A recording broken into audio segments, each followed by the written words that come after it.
A gente não pode levar a inclusão de um aditivo, né, como uma bengala, porque a gente tem que se preocupar com os manejos básicos, né? O simples ele tem que ser feito, porque a gente sempre fala, o animal ele é a sua renda, a gente tem toda a questão do bem-estar que a gente tem que dar para ele, dar condições de bem-estar, e ele é a renda do produtor. Então, ele está consumindo, ele deveria consumir a mesma água que nós consumimos, né? Por todas essas questões, né? Essas questões principalmente ligadas ao bem-estar, mas ligadas à produtividade desses animais.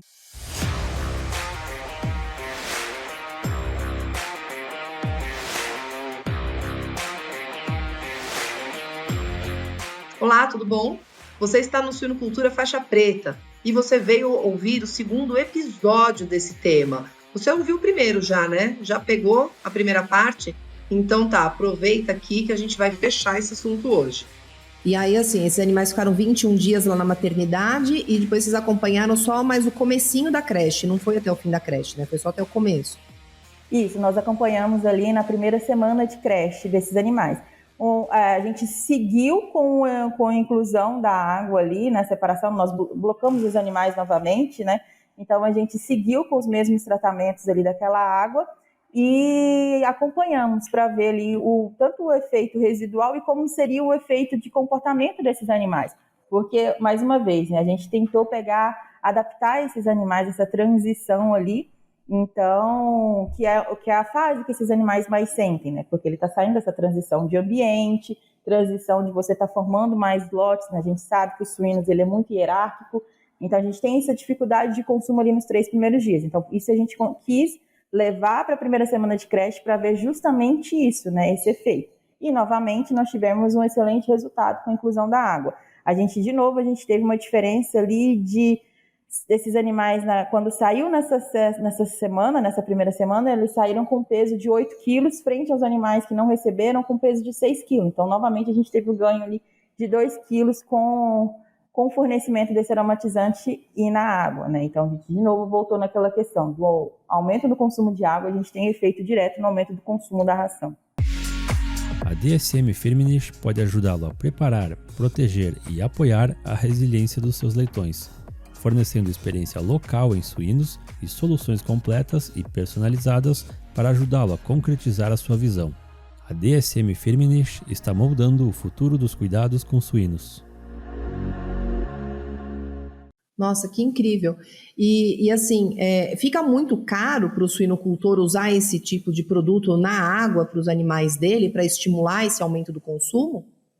Não, hoje a gente vê na prática, né, que já tem uma utilização, não assim, pensando só não como uma forma de aroma, né, mas até mesmo alguns acidificantes, porque o suíno ele tem preferência por consumir essa água, uma água mais acidificada, né, não ácida, mas uma água meio mais acidificada. Então a gente vê hoje na prática muito comum a utilização de acidificantes nessa água, para poder fazer essa diferenciação ali e estimular esse consumo de água. Então hoje não é uma realidade total, mas já existem produtores que fazem isso, né? E os que fazem veem esse retorno, porque não é um investimento caro. É uma necessidade a mais de um manejo, porém, só do manejo de você adicionar esse ácido via água, né? Então, assim, a gente vê hoje na prática já fazendo esse tratamento na água pensando no estímulo do consumo. Nossa, muito legal, né? E assim, o suinocultor precisa fazer conta, né? Mesmo que eu gosto de matemática, eu falo, você não gosta de matemática, mas bota um cifrão que vira dinheiro e aí a gente começa a ficar interessado.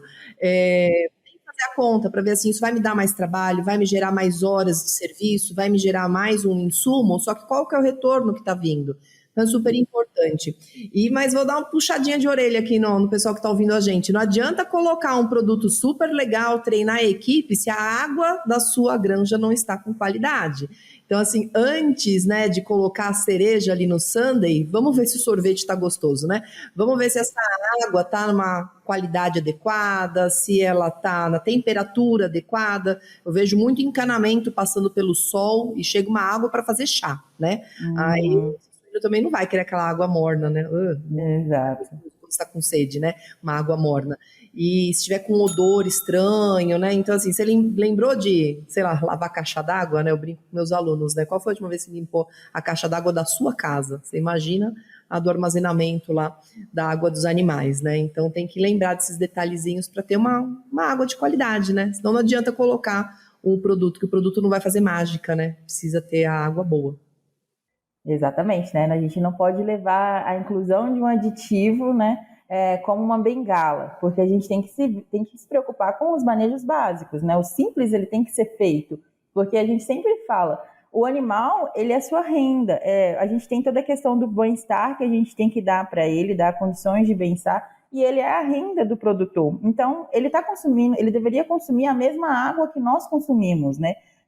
Por todas essas questões, né? Essas questões principalmente ligadas ao bem-estar, mas ligadas à produtividade desses animais. E quando a gente fala de matrizes, né, a gente tem uma preocupação muito grande, porque o leite, ele é água. Então, essas fêmeas, elas têm que estar absorvendo, consumindo essa água, né, para poder produzir o leite, para poder estar ali alimentando aquele leitão e aquelas leitegadas cada vez mais numerosas, né? Então, assim, tem vezes que a gente chega em propriedades que nem a vazão da água desses animais tá tão adequada, né? Então, assim, é muito fácil dividir uma vazão.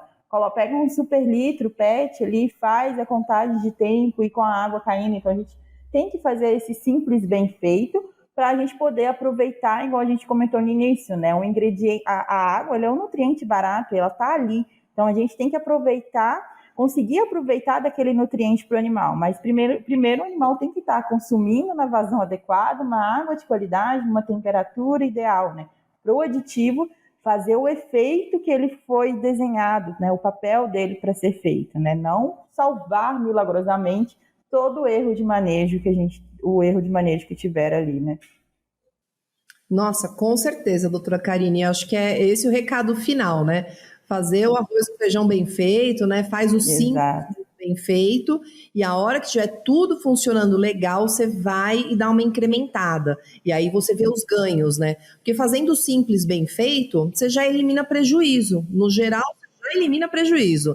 E aí você fala, agora eu vou ganhar com isso. E você vai ganhar como? Fazendo a coisa diferente, fazendo alguma melhoria. E aí talvez, né, você aromatizar a água desses animais, tanto das matrizes, quanto acho que de todos, né? Acho que vale isso aí para o experimento de vocês. Foi para uma fase específica, uma idade específica, mas eu acredito que funcionaria para todas as idades.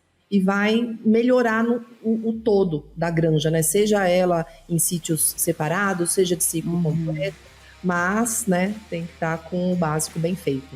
Adorei conversar com você, Karine, muito legal esse teu trabalho, e eu tenho certeza que muita gente vai prestar atenção agora na água da granja para melhorar a situação dos animais e ter mais resultados. Exato. Muito obrigada pela oportunidade de compartilhar um pouco desse trabalho que a gente conduziu, né? Eu faço o convite a vocês a lerem sobre, né? A ver que é um trabalho que o objetivo dele é simples e que deu resultado, né? Mas muito do resultado também é por todas essas questões aqui que nós levantamos. Muito bom. Super agradeço por ter aceitado o nosso convite. Espero te ver em breve aí em outras oportunidades. Até mais. Eu que agradeço. Até mais. Obrigada.